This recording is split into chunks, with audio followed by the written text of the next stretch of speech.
بسم الله الرحمن الرحيم الحمد لله رب العالمين أشهد أن لا إله إلا الله وحده لا شريك له وأشهد أن سيدنا ومولانا محمدا عبده ورسوله أما بعد فأعوذ بالله من الشيطان الرجيم بسم الله الرحمن الرحيم لا أقسم بيوم القيامة ولا أقسم بالنفس اللوامة أيحسب الإنسان أن لن نجمع عظامه بلى قادرين على أن نسوي بنانه صدق الله مولانا العلي العظيم۔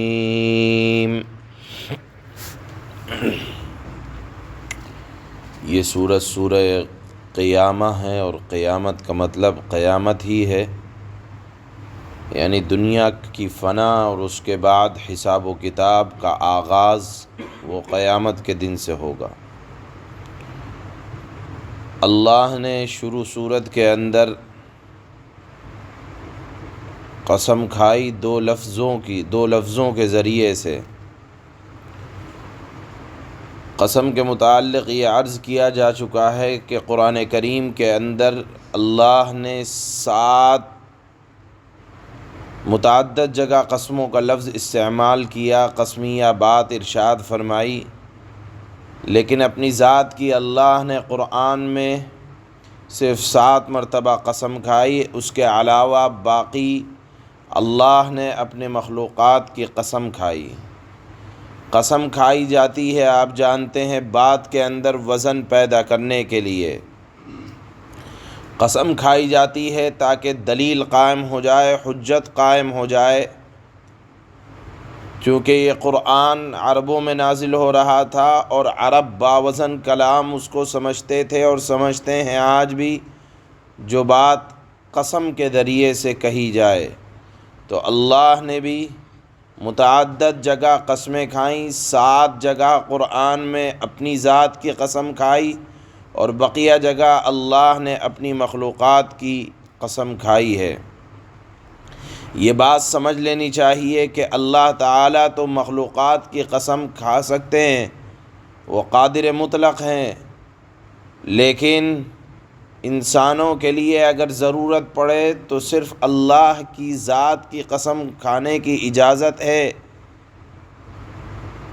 لیکن اللہ کی ذات کے علاوہ کسی اور چیز کی قسم نہیں کھائی جا سکتی۔ جیسے سننے میں آتا ہے، لوگ جاہلوں کی طرح بات کر دیتے ہیں کہ قسم ہے تمہارے سر کی، قسم ہے تمہارے جان کی، قسم ہے ہماری روزی کی۔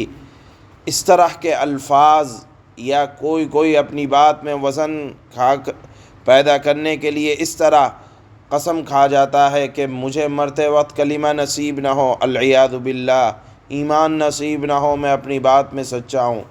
تو اس طرح کی جاہلانہ قسموں کی شریعت کے اندر کوئی حیثیت نہیں ہے۔ اس طرح کی قسمیں کھانے والا خود گنہگار ہو جاتا ہے۔ لہذا اگر قسم کھانی ہے، اگرچہ قسم کھانا شریعت کے اندر کوئی پسندیدہ عمل نہیں ہے، لیکن بعض جگہ مواقع آ جاتے ہیں اپنی بات کے اندر وزن پیدا کرنے کے لیے، اگر کہیں کوئی شرعی حاجت ضرورت ہے تو صرف اللہ کی ذات کی قسم کھائی جائے گی۔ یہ بات چونکہ یہاں شروع صورت میں اللہ نے فرمایا لا اقسم بیوم القیامہ، میں قسم کھاتا ہوں کس چیز کی؟ ایک تو قیامت کے دن کی، جس کا وقوع یقینی ہے، اور جس کے بعد جس کے ہونے پر اللہ نے دلائل دیے ہیں کہ دیکھو جو چیز جس کو بھی اللہ نے بنایا ہے، ایک وقت آنے کے بعد ہم دیکھ رہے ہیں دنیا میں وجود ختم ہو جاتا ہے۔ اسی طرح یہ کائنات جو اللہ نے سجائی ہے اس کا بھی وجود ہے، اور یہ بھی ایک وقت پر آنے کے بعد فنا ہو جائے گی۔ اس مضمون کو اللہ نے سورہ قیامہ میں شروع ہی میں قسم کھا کر ارشاد فرمایا کہ دیکھو دوبارہ زندہ کیے جانے کو، حساب و کتاب دیے جانے کو، اپنے اعمال کے اعتبار سے جزا اور سزا دیے جانے کو تم یہ مت سمجھنا کہ یہ کوئی محال چیز ہے۔ اللہ قسم کھا کر فرماتے ہیں نہیں، میں قسم کھاتا ہوں، یعنی اللہ نے فرمایا قیامت کے دن کی۔ اللہ ویسے ہی کہتے، بات کے اندر وزن تھا، ہے اور رہے گا، لیکن اور بات کو مؤکد کرنے کے لیے فرمایا کہ قیامت کا وقوع بالکل یقینی ہے۔ اس پر اللہ رب العزت والجلال قسم کھاتے ہیں۔ دوسری قسم کھائی اللہ نے، وَلَا أُقْسِمُ بِالنَّفْسِ اللَّوَّامَةِ، میں قسم کھاتا ہوں ایسے نفس کی جو اپنے اوپر ملامت کرے۔ دیکھیے نفس جو انسان کو نیکی پر یا برائی پر ابھارتا ہے، یہ تین طرح کے ہوتے ہیں۔ ایک ہے نفس لوامہ، ایک ہے نفس امارہ، ایک ہے نفس مطمئنہ۔ جو نفس آدمی کو گناہوں پر ابھارے کہ یہ گناہ کر لو، ایسا کر لو، یہ گناہ ہے، تو اس کو کہا جاتا ہے نفس امارہ، جس کا قرآن میں اللہ نے ذکر فرمایا وَمَا أُبَرِّئُ نَفْسِي إِنَّ النَّفْسَ لَأَمَّارَةٌ بِالسُّوءِ، کہ نفس امارہ برائی کا حکم دیتا ہے۔ اور ایک ہے نفس لوامہ۔ نفس لوامہ کہا جاتا ہے کہ خطا ہو گئی اور اس پر آدمی کو اندر سے اس کا ضمیر ملامت کر رہا ہے کہ زنا کر دیا، جھوٹ بول دیا، حرام کھا لیا، یہ کوئی کھانے کی چیز ہے۔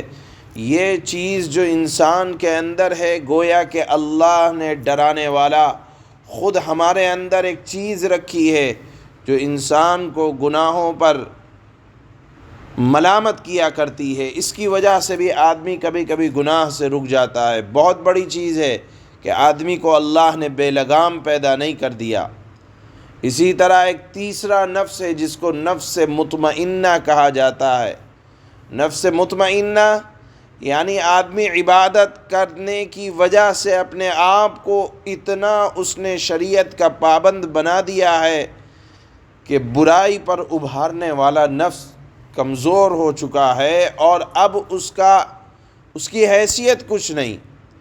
گویا کہ ذاکرین اور شاغلین اللہ کے ذکر کرنے کی وجہ سے دل اتنا مضبوط ہو گیا ہے کہ گناہ اب جان بوجھ کر نہیں ہوتا اور شیطان کا اس پر بس نہیں چلتا۔ اس کا بھی اللہ نے قرآن میں سورہ فجر میں ذکر فرمایا ہے، یا ایتھا النفس المطمئنہ۔ تو مطمئنہ یعنی ایسا نفس جس کو اطمینان ہو گیا ہے کہ اب کم از کم یہ گناہوں سے محفوظ رہے گا، ایسا نفس یہ انبیاء اکرام، حضرات صحابہ، اولیاء دین کا ہوا کرتا ہے یا بزرگان دین کا ہوتا ہے۔ یہاں اللہ نے نفس لوامہ یعنی ایسا نفس جو انسان کو گناہ پر ملامت کیا کرتا ہے، اس نفس کی اللہ نے قسم کھائی اور پھر فرمایا اَيَحْسَبُ الْإِنسَانُ أَن لَّن نَّجْمَعَ عِظَامَهُ، کیا انسان یہ گمان کرتا ہے کہ ہم اس کی ہڈیوں کو جمع نہیں کر پائیں گے؟ جس طرح جب اللہ کے نبی یہ فرمایا کرتے تھے قبروں سے زندہ کیا جائے گا، دوبارہ اللہ زندہ کیے فرمائیں گے، تو طنز کرنے والے طنز کرتے تھے کہ جب ہم مٹی ہو گئے، ہماری ہڈیاں گل گئیں، سڑ گئیں، کیسے جمع کیا جائے گا؟ اللہ نے فرمایا یہ خیال کرتے ہو کہ اللہ جمع کیسے کرے گا؟ اللہ نے فرمایا کہ تمہارا یہ خیال سمجھ لو بلا قادرین علی ان نسوی بنانا، کہ میں تو اس بات پر قادر ہوں کہ تمہاری ہڈیاں کیا، تمہاری ہڈیوں کو جمع کرنے کے بعد اس پر جو کھال ہے اور کھال کی جو لکیریں ہیں اور ان لکیروں کا جو واسطہ انگلیوں سے ہے، جو کہ کروڑ ہا کروڑ انسانوں کے ہاتھوں کی لکیریں، انگلیوں کی لکیریں آپس میں مل نہیں سکتی ہیں، اور جو ہر انسان کی ایک خاص شناخت ان لکیروں کے اندر اللہ نے چھپا کے رکھی ہے، اور آج دنیا نے اس کو انسان کی علامت قرار دے دیا کہ اگر فلاں نام کا یہ آدمی ہے تو اس کے ہاتھوں کی لکیریں یہ ہیں۔ اللہ نے فرمایا میں تو ان لکیروں کو پیدا کرنے پر قادر ہوں، تم تو گمان کرتے ہو کہ ہڈیوں کو جمع کیسے کیا جائے گا؟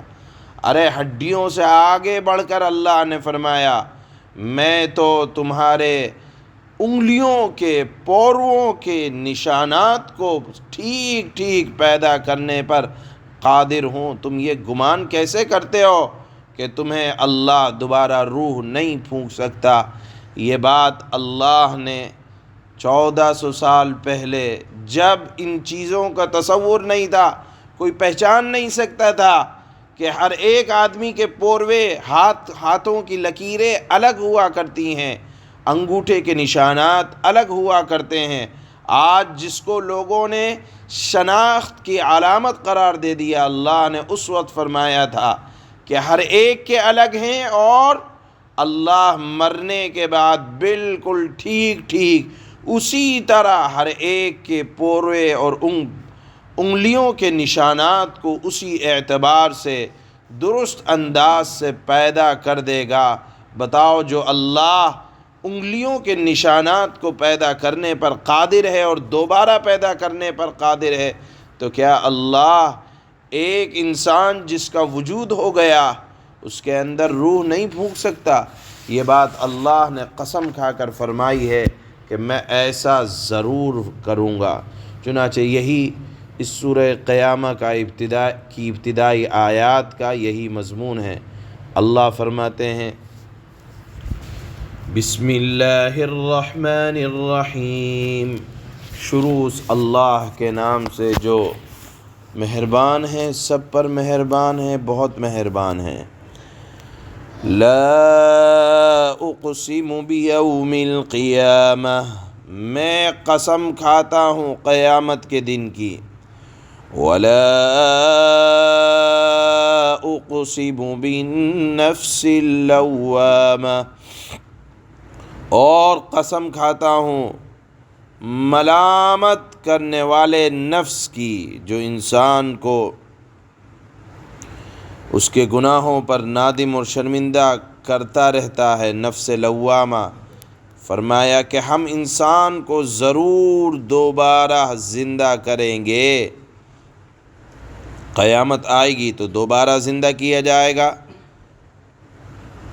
اَيَحْسَبُ الْإِنسَانُ أَن لَّن نَّجْمَعَ عِظَامَهُ، اللہ نے فرمایا کہ ہڈیوں کا جمع کر لینا تو بہت معمولی بات ہے۔ اللہ تو انسان کی انگلیوں کے ایک ایک پوروے کو دوبارہ ٹھیک ٹھیک اسی طرح دوبارہ بنانے پر قادر ہے جیسے وہ شروع میں تھے۔ یہاں آپ جانتے ہیں کہ اللہ نے خاص انسان کے پورووں کا اس لیے ذکر فرمایا کہ باریک باریک لکیریں ہوتی ہیں جو ہر ایک انسان کو دوسرے سے الگ کرتی ہیں۔ اسی وجہ سے آپ جانتے ہیں کہ دنیا میں دستخط کے بجائے انگوٹھے کے نشان کو جو استعمال کیا جاتا ہے، وہ اسی وجہ سے کہ ہر ایک کی لکیروں میں باریک باریک فرق ہے۔ اللہ اس فرق کو پیدا کرنے پر قادر ہیں۔ ہڈیوں کا جمع کرنا تو بہت آسان بات ہے۔ اس بات کو اللہ نے فرمایا اَيَحْسَبُ الْإِنسَانُ أَن لَّن نَّجْمَعَ عِظَامَهُ، کیا انسان یہ سمجھ رہا ہے کہ ہم اس کی ہڈیوں کو اکٹھا نہیں کر سکیں گے؟ بلا، کیوں نہیں، بلا قادرین علی ان نسوی بنانہ، کیوں نہیں، جبکہ ہمیں اس پر بھی قدرت ہے کہ اس کی انگلیوں کے پوروے کو یا پورووں کو یا ہر ایک پور کو ٹھیک ٹھیک بنا دے۔ سبحان اللہ و بحمدہ، سبحان اللہ۔